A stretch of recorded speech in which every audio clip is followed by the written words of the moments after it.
Muito boa tarde, seja bem-vindo ao Assembleia Geral. Passos Coelho e Paulo Portas divulgam hoje às 7h30 da tarde as linhas orientadoras do programa de governo, mas o programa completo só será revelado no final deste mês.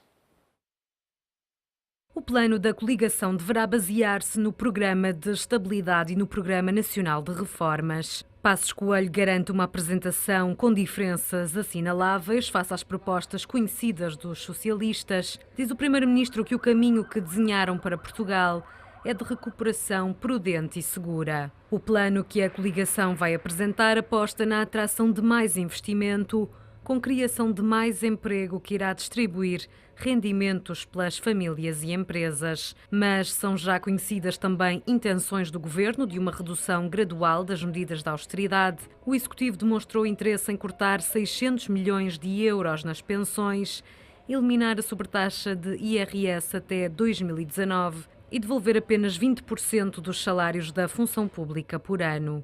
A apresentação do programa estava prevista para 10 de junho, mas o Executivo decidiu dividi-lo em 2 momentos e antecipar para hoje as linhas orientadoras, poucos dias antes da convenção do Partido Socialista. As linhas gerais vão ser apresentadas por José Matos Correia, vice-presidente do PSD, e por Assunção Cristas, vice-presidente do CDS. Depois de apresentadas, os 2 partidos terão de discutir as principais medidas. Se quiser participar no programa Assembleia Geral de hoje, basta ligar o número de telefone 21-323-6898 e responder à pergunta: que propostas espera que a coligação apresente? Também pode deixar o seu comentário no site do Económico, em www.economico.pt, através do e-mail assembleia.geral@economico.pt ou na página do Facebook do Diário Económico. Para uma análise do tema de hoje está em estúdio o professor de Economia Carlos Paz. Muito boa tarde. Boa tarde. Que propostas antecipa que a coligação vai apresentar, ainda que Passos Coelho tenha adiantado que não vão ser enunciadas medidas concretas? Não sei, sinceramente não sei. Pressuponho que aquilo que vocês puseram na peça de abertura serão as grandes linhas de base. Ou seja, o Governo já apresentou uma proposta a Bruxelas. Ao mesmo tempo tem pendente há cerca de 2 anos, um plano de reformas do Estado, que seja lá isso o que for, o famoso documento do Paulo Portas. E, portanto, seria um bocadinho incongruente se o Governo, neste momento, apresentasse qualquer coisa de muito diferente destes 2 cenários. Ou seja, do tema da reforma do Estado que está pendente e daquilo que já apresentou Bruxelas. E, portanto, a sua pergunta é uma pergunta que, aliás, que era a nossa pergunta hoje do programa, é o que é que espera. A palavra espera aqui pode dizer 2 coisas, pode dizer o que é que eu acho que lá vem, e o que eu acho que lá vem é isto, o que é que eu esperava que lá viesse. O que eu esperava que lá viesse não era nada disto, era bastante diferente disto. De qualquer das formas, saliento que é a primeira vez em Portugal que estamos a fazê-lo e estamos a fazê-lo bem feito. Ou seja, o pontapé de saída que foi dado pelo PS no mês passado, de fazer primeiro o cenário macroeconómico, depois fazer aquilo que eles chamaram o pré-programa eleitoral, que é onde apresentar o programa eleitoral, obrigou a que o Governo faça o mesmo. Ou seja, obrigou que o Governo faça agora, hoje, a apresentação das tais linhas orientadoras, que equivale ao pré-programa do PS, portanto é a mesma coisa, estamos ao mesmo nível, e que no fim do mês irá apresentar o programa definitivo, tal como o PS, aliás, o vai fazer, depois de discutido na sociedade, que também não sei o que é que isto quer dizer, mas pelo menos é o que anunciaram. E, portanto, é a primeira vez que vamos ter umas eleições que podemos ler os programas dos partidos todos, podemos confrontar uns com os outros e, principalmente, poderemos, a futuro, confrontar os governos, sejam lá eles de que cor forem, com os programas que apresentaram. E isso não é mau. Do ponto de vista de cidadão, isso é bom. E, portanto, é algo que me dá alguma esperança para o futuro. Voltamos à palavra espero. Então, o que é que esperava deste...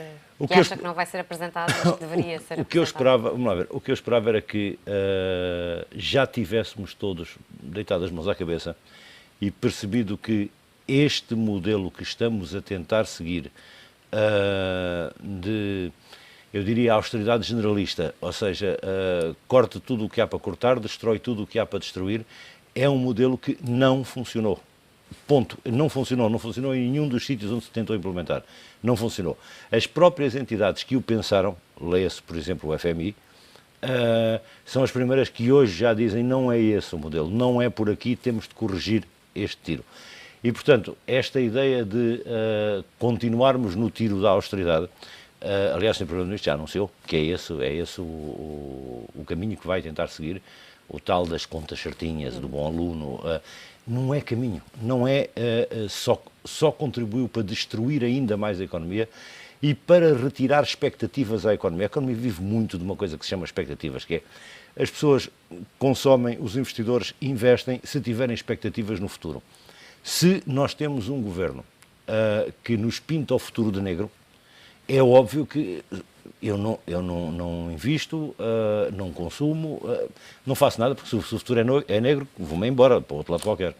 Me parece que a apresentação aqui vaga de princípios que podem contornar este programa da coligação não deixa no ar a sensação de que este acontecimento serve apenas para marcar a agenda mediática, uma vez que a convenção do PS realiza este fim de semana. Sim, mas o PS já fez o mesmo, exatamente o mesmo. Ou seja, o PS, quando fez aquela primeira apresentação a seguir ao cenário macroeconómico dos 21 princípios orientadores do pré-programa, que não era do programa, era do pré-programa, estamos exatamente ao mesmo nível daquilo que vai ser apresentado hoje, que são coisas do género de políticas ativas de emprego, contribuir para melhorar a educação e a formação dos trabalhadores.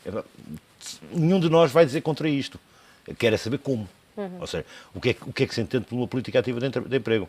Ou o que é que se entende por melhorar a situação de formação dos trabalhadores? Eu quero saber como.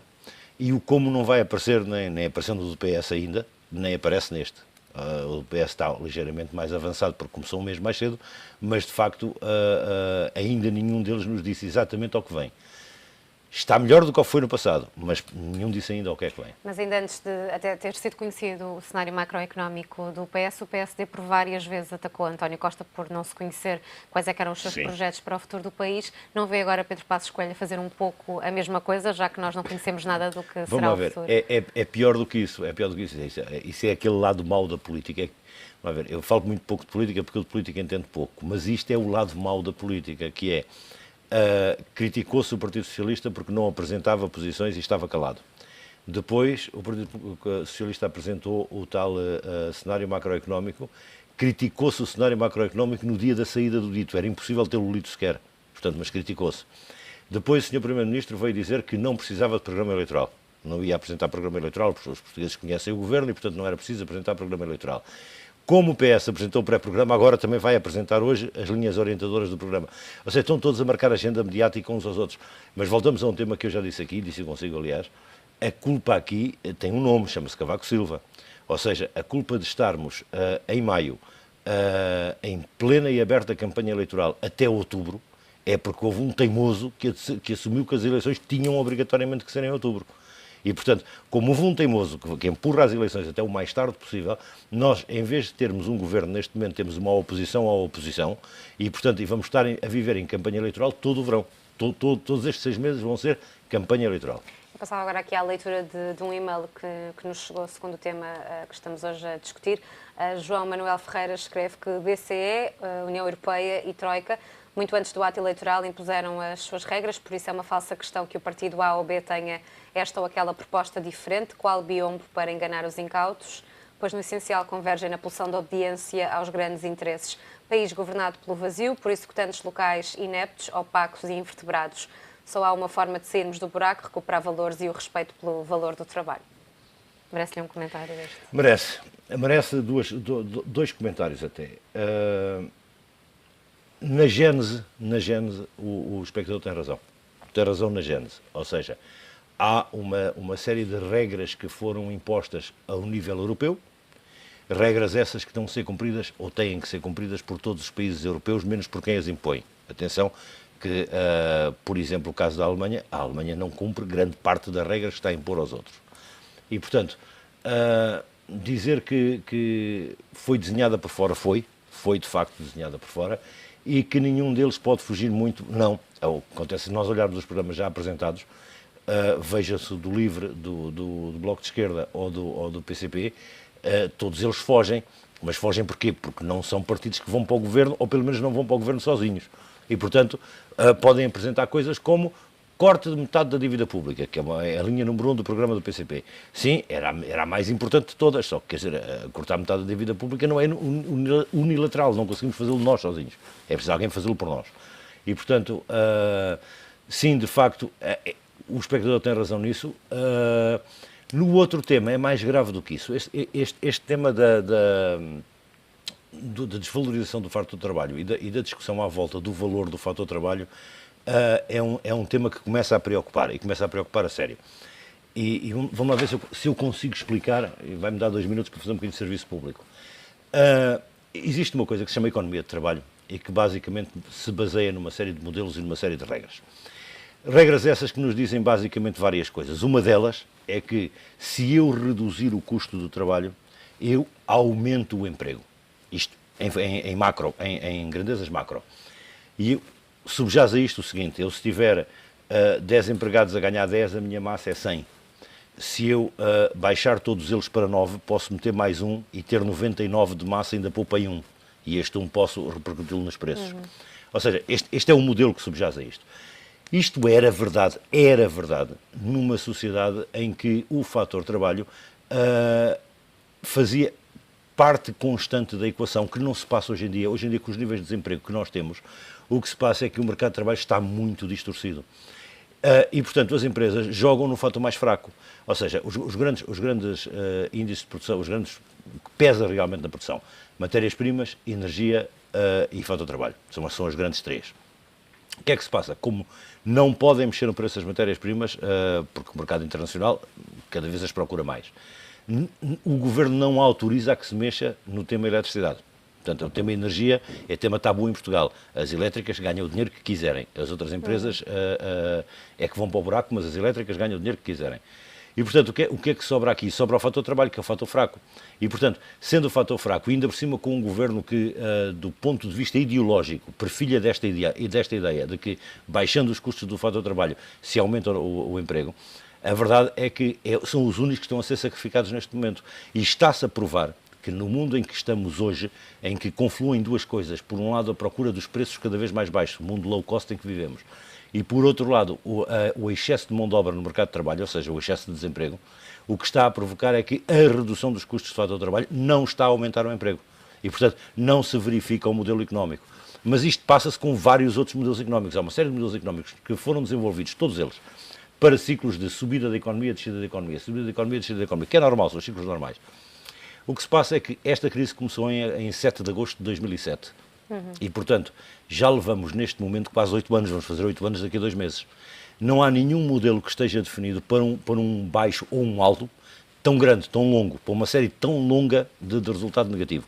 E, portanto, os modelos todos estão a dar resultados estranhos. Um deles este que, reduzindo a massa salarial bruta, aumenta o emprego. Não é verdade. A massa salarial bruta em Portugal reduziu muito fortemente desde 2010 até hoje, de cerca de 14% de 2010 até hoje, e a verdade é que o desemprego foi subindo sempre.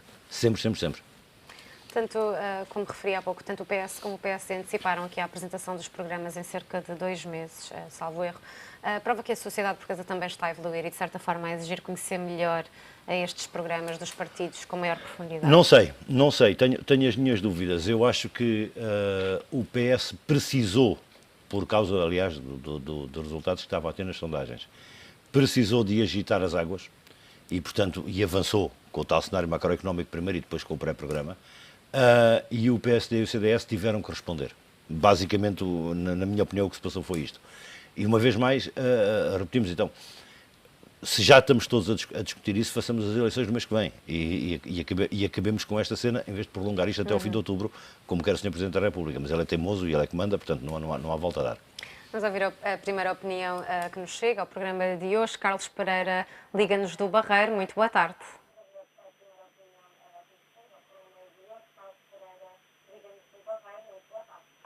Muito boa tarde. Não sei se está-me a ouvir. Baixasse o som da sua televisão. Não estou a ouvir. Nós estamos a ouvi-lo, pode dar a sua opinião. Não me estou a ouvir. Estou? Sim, sim. Mas eu não estou a ouvir. Eu tenho que levantar o volume da televisão, só sei que os consigo ouvir. Pode dar a sua opinião. Porque a linha não está diretamente vamos tentar direcionada recuperar para... esta chamada mais tarde. Carlos Paz, falávamos aqui então desta apresentação mais cedo, mas parece-lhe que o eleitorado não presta agora mais atenções a estas questões económicas? Claro que sim, e em muitos dos casos pelas más razões. Isto é, se for andar de metro, de autocarro, eu faço-o regularmente e tenho a oportunidade de conversar com pessoas cuja cultura económica é menor do que a média geral, chamemos assim. E a verdade é que as pessoas estão muito mais alertadas para o fator económico, mas estão muito mais alertadas para o fator económico por um bicho-papão que se resolveu criar em 2009, 2010, 2011, da bancarrota, de que estamos falidos, que estamos endividados, de que o déficit não sei das quantas. Ou seja, as pessoas todas repetem um discurso até à exaustão que ainda por cima não é o correto. É que ainda por cima, do ponto de vista técnico, o discurso nem sequer é correto. O discurso de bancarrota não é um discurso correto. Nós nunca estivemos na bancarrota. O discurso de que não havia dinheiro para pagar salários e pensões não é correto. Foi sempre mentira. Todas as vezes que se disse isto foi mentira. Houve sempre dinheiro para pagar salários e pensões. O que não havia, se não tivesse havido a intervenção da Troika, era dinheiro para renovar empréstimos, que é diferente. Ou seja, não havia dinheiro para pagar empréstimos e pedir outros e pagar juros de empréstimos, não era salários e pensões. No entanto, sai para a opinião pública e é repetida à exaustão. Não há dinheiro para salários e pensões e, portanto, o que fica na cabeça das pessoas é que não há dinheiro para salários e pensões. E ficou até hoje.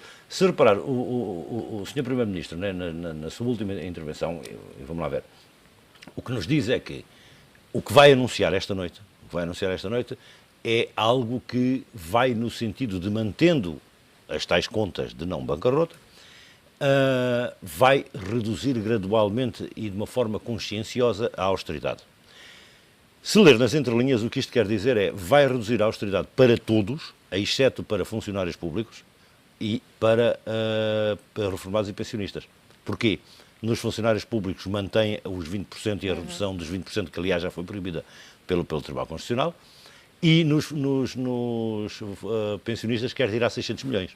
Ou seja, ao mesmo tempo que diz que vou reduzir a austeridade, está a dizer vou continuar a cortar 80% aos funcionários públicos e vou cortar ainda mais, não é continuar a cortar, é cortar ainda mais 600 milhões aos reformados e pensionistas.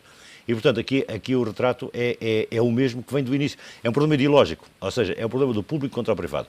E, portanto, o problema ideológico é eu vou aliviar o privado e vou continuar a massacrar o público. O grande problema é que nesta discussão, e as pessoas que nós vemos discutir o público e o privado e discutir isto, esquecem-se de um pormenor. Eu nunca fui funcionário público, a Inês provavelmente também não, mas nós os dois vamos ser. Ou seja, no dia em que nos reformarmos, passamos ao erário público. E, portanto, todos aqueles que hoje em dia criticam violentamente o Estado e os funcionários públicos, lembrem-se que no dia que se reformarem, passam para o lado de lá. E, portanto, quero ver se continuarão a criticar nessa altura. Penso que já nos é possível recuperar a chamada de há pouco. Carlos Pereira, agora sim, a sua opinião, por favor. Muito boa tarde, Sr. Jornalista. Boa tarde, Dr. Carlos Paz. De facto, a chamada não estava em condições, não podíamos estar a falar. Pronto. Eu queria, antes de entrarmos nesta questão de hoje, queria dizer duas coisas. Primeiro, ontem ouvi na televisão, não no vosso canal, mas no outro canal, o Sr. Ministro da Economia a pedir, quase por favor, deu a entender, não disse essas palavras, mas deu para entender, que nós conhecemos e sabemos ler entre linhas. O Sr. Ministro da Economia pediu aos atuais concorrentes, dois concorrentes já para a compra da TAP, parece que estava a pedir uma esmola, despachem-se lá, que nós queremos vender isto rapidamente, porque de facto eles já estão a pensar que vão perder as eleições. Isto é a primeira questão.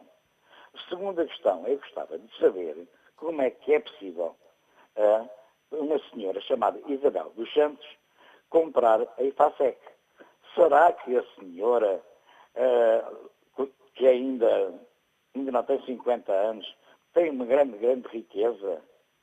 Será que ela tem tanto dinheiro para investir em Portugal, em bancos, empresas privadas, etc, etc? Eu gostaria de saber o que é que essa senhora faz com tanto dinheiro, com tanto investimento em Portugal. Isso é que devia ser investigado, porque isso é corrupção, é branqueamento de dinheiro e outras coisas mais. Pronto, isto é estas duas questões que eu quis fazer. Eu ontem saí de casa, não vi o vosso programa e fui dar uma volta aqui pela minha cidade do Barreiro.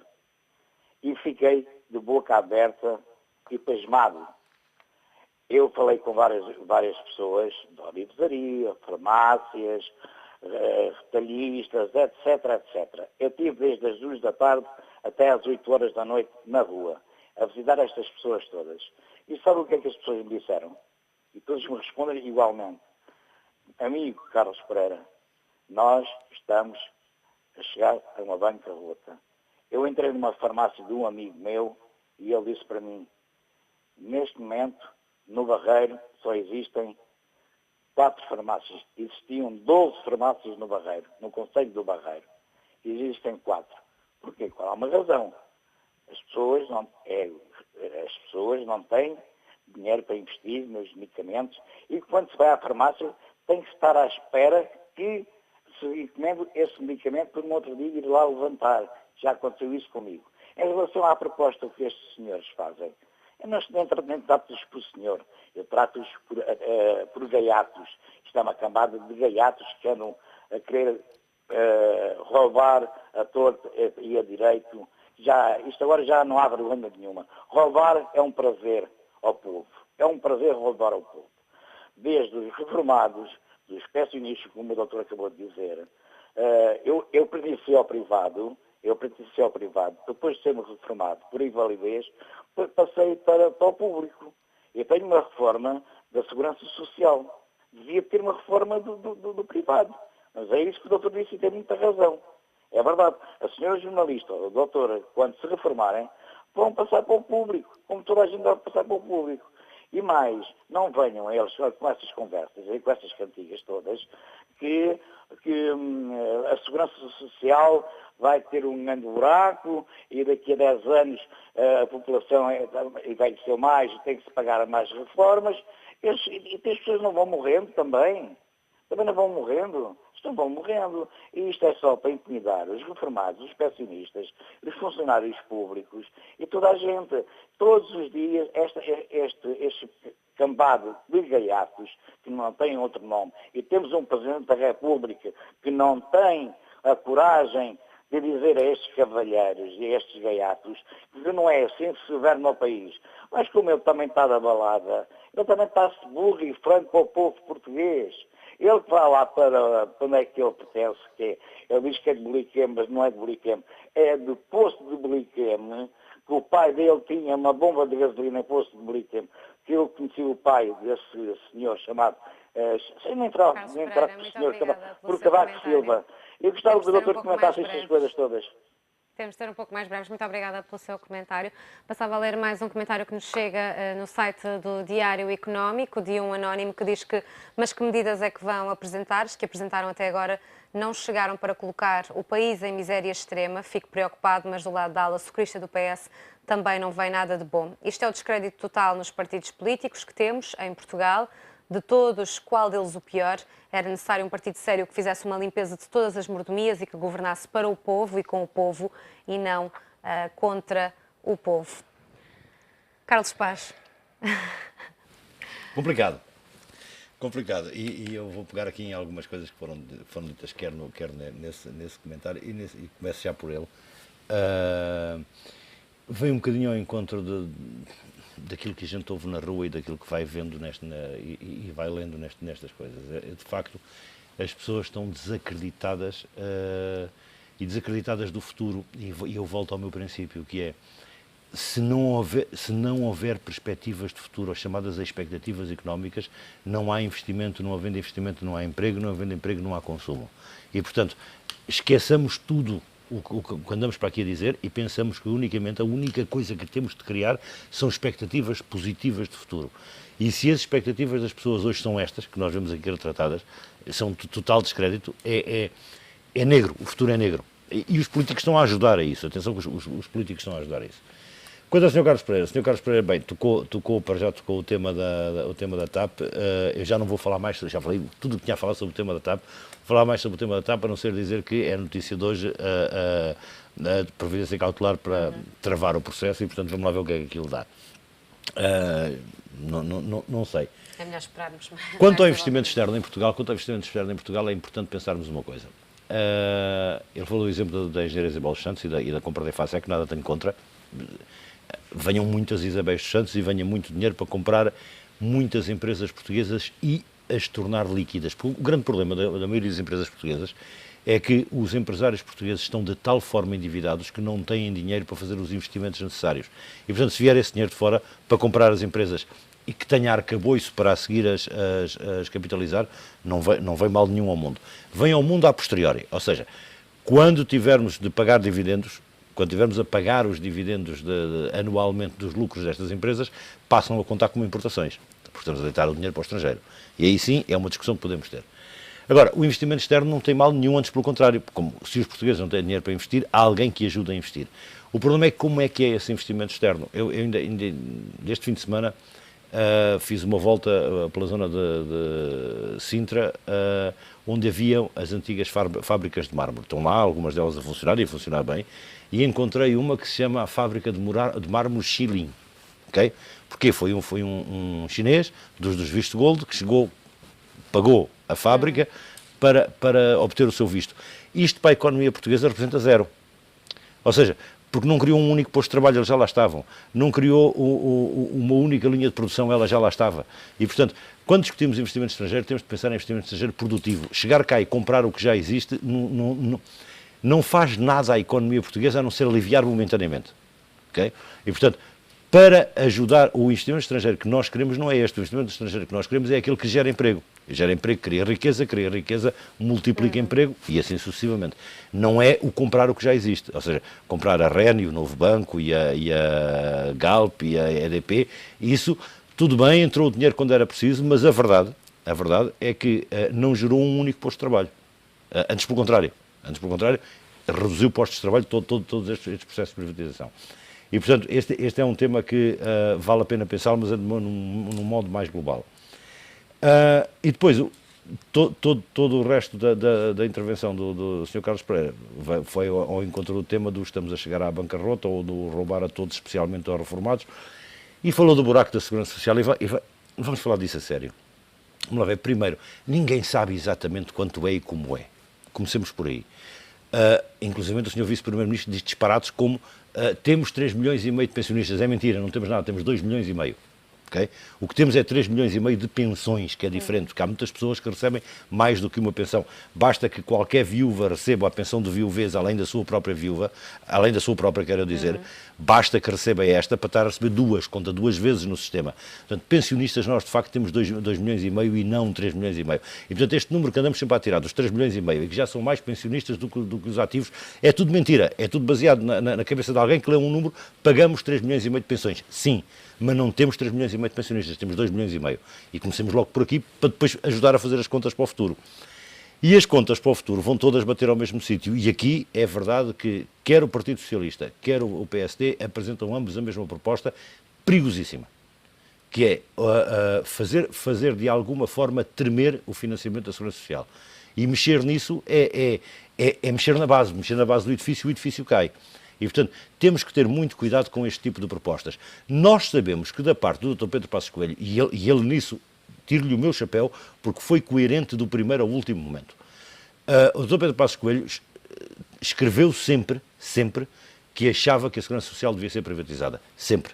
E sempre foi um adepto desta tese. E, portanto, neste sentido, este corte de financiamento à Segurança Social é para a fragilizar de tal forma que a seguir não tem outra alternativa que não seja privatizá-la. Mas ao menos tenha a coragem de o dizer. Portanto, tenha a coragem de dizer que é para isso que está a fazer. No caso do PS, eu confesso que não entendo. É burrice pura. É pura burrice, não é mais nada. Porque eles não têm a loucura ideológica de querer privatizar a Segurança Social, muito antes pelo contrário. É por pura burrice, não é por mais nada. Vamos ouvir mais uma opinião de Rio Maior, liga-nos nos Chaneves. Muito boa tarde. Olá, Inês, e boa tarde, muito para o Sr. Professor. Inês, olha, eu se calhar vou ser um bocado repetitiva. Eu, por acaso, o que eu gostava hoje de ouvir era o seguinte, era que as medidas de austeridade, que não continuassem estas medidas de austeridade, que empobreceram as pessoas de tal forma, quando eles, no FMI, os políticos, não dão o exemplo, porque eles não descontam para a Segurança Social, não pagam impostos, por carga d'água é que nós temos que continuar com isto. Isso eu gostava realmente que fosse dito no programa, hoje nessa apresentação do programa. Quando ontem eu li, aliás, no Observador, já disse isso ontem, que a Helena Matos e o José Manuel Fernandes dizem que os políticos e outra classe quem é, que são 5 anos, que só têm 5 anos, são os políticos e mais quem, agora não me lembro, que após 5 anos de serviço recebem uma reforma por completo. E os magistrados, ao fim de 10 anos, os políticos, e os administradores do Banco de Portugal. Ora, isto não está correto, porque não fomos nós que provocámos a falência do país, foram eles. Se foram eles, então façam o favor de não apresentarem mais medidas destas austeridades, porque as pessoas não podem, porque nós temos que pagar as nossas contas, ainda temos que pagar as contas dos políticos e tudo. Portanto, muito obrigada, boa tarde e beijinhos. Tchau, obrigado, beijinhos. Chega-nos mais um comentário através da página do Facebook do Diário Económico. Luís Ferreira escreve que estão à espera de ver o que a oposição tem ainda para dizer. Carlos Paz, a coligação estará com medo de apresentar aqui medidas concretas que sejam consideradas pouco atrativas pelos eleitores neste momento pré-eleitoral? Depende, eu confesso que não sei porque não conhecemos o meandro e, portanto, não conhecemos as posições de força e ou fragilidade do CDS. O que se passa é, no caso do PSD, e no caso do PSD não estou a falar da direção do PSD, estou a falar do Sr. Primeiro-Ministro, ele não vai ter esse pudor. E se ele achar na sua cabeça que a austeridade é para continuar e que devemos empobrecer ainda mais e devemos emigrar ainda mais, aqueles disparates todos que ele disse no início, se ele continuar a achar isto, vai continuar a dizê-lo.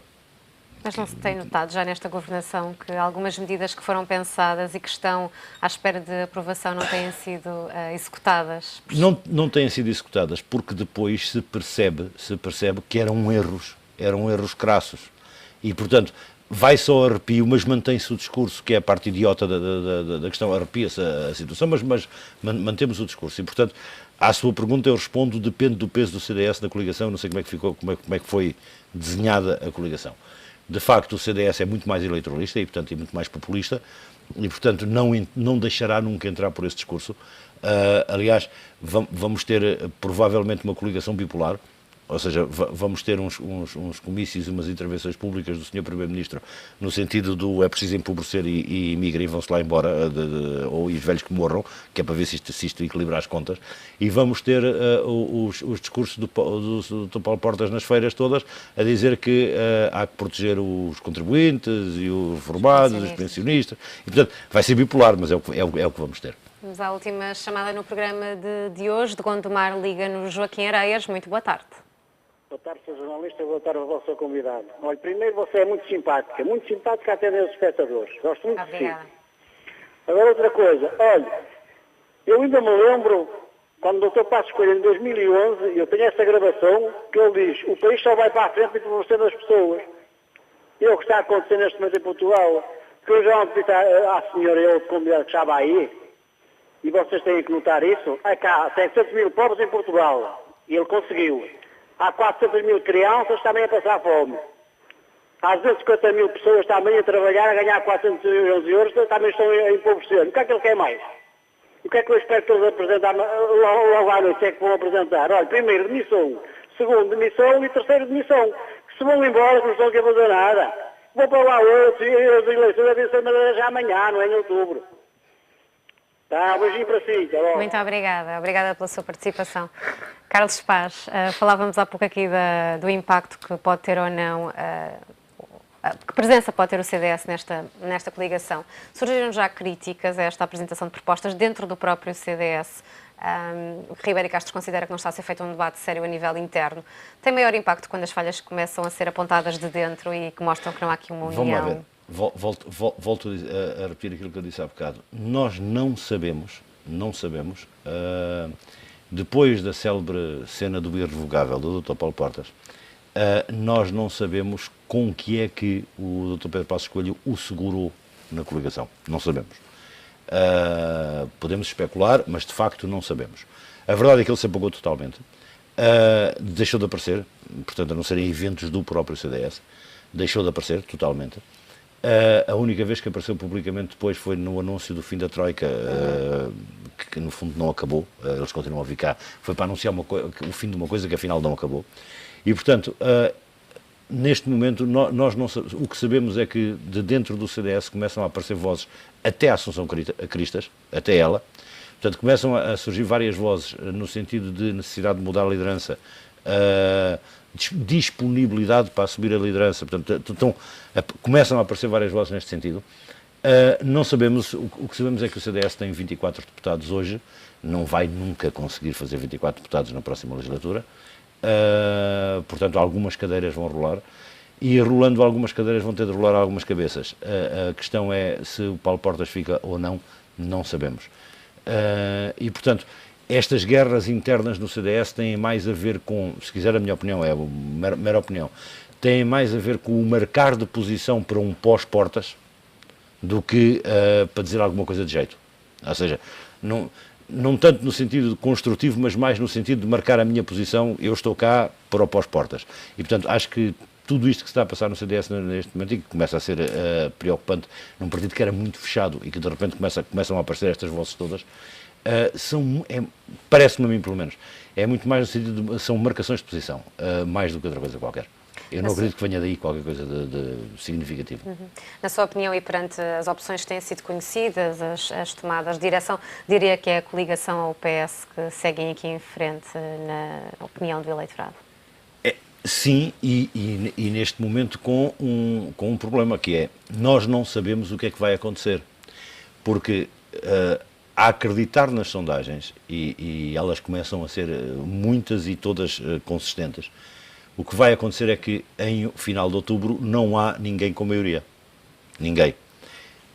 Mesmo supondo que o PS ganhe as eleições, ganha muito, muito, muito longe da maioria. E parece que neste momento é os socialistas que reúnem maior maiores condições, mas tudo depende do fenómeno Sócrates. Cuidado que esse ainda está a correr, porque nós tivemos, assim que houve a apresentação do tal cenário económico, não sei das quantas, veio logo o caçar um deles para o processo Marquês não sei das quantas, que se chama o processo. A seguir, agora, quando vier à altura da apresentação do programa, vai vir outro qualquer constituído arguido de certeza. E quando forem apresentadas as listas de deputados, a Justiça, a PGR está à espera disso, quando forem apresentadas as listas de deputados, vai também chamar a arguidos mais 2 ou 3, já em plena campanha eleitoral. E, portanto, este risco é uma sombra que paira sobre o PS, que pode impedir o PS de ganhar as eleições, mas pode impedir claramente de ganhar as eleições. Mas quer um ganho, quer ganhe o outro, é indiferente, neste caso. A verdade é que há duas coisas que nós sabemos. A primeira, o Sr. Presidente da República já disse, não dou posse a um governo minoritário, portanto tem que ter coligação. Ora, se o PSD e o CDS estão em coligação, significa que, a futuro, o que o Dr. Paulo Portas já assegurou é que pelo menos ele continua no governo. Porque seja lá quem for, seja lá como for a configuração da coligação, ele, Paulo Portas, vai ter de estar, porque está pendurado no PSD, se o PSD tem de se coligar com o PS, e portanto vamos ter um governo tripartido. Ou então não temos governo, que é o outro cenário, que é o cenário preferido do Sr. Presidente da República. E o não termos governo significa que vamos até março do ano que vem com este governo em gestão. Portanto, este governo ficará em gestão desde outubro deste ano até março do ano que vem, à altura em que o novo Presidente da República, seja lá ele quem for, pode tomar a medida que achar que deve tomar nessa altura. Carlos Paz, muito obrigada por ter estado de novo presente aqui no Assembleia Geral. Da nossa parte é tudo. Tenha o resto de uma boa tarde.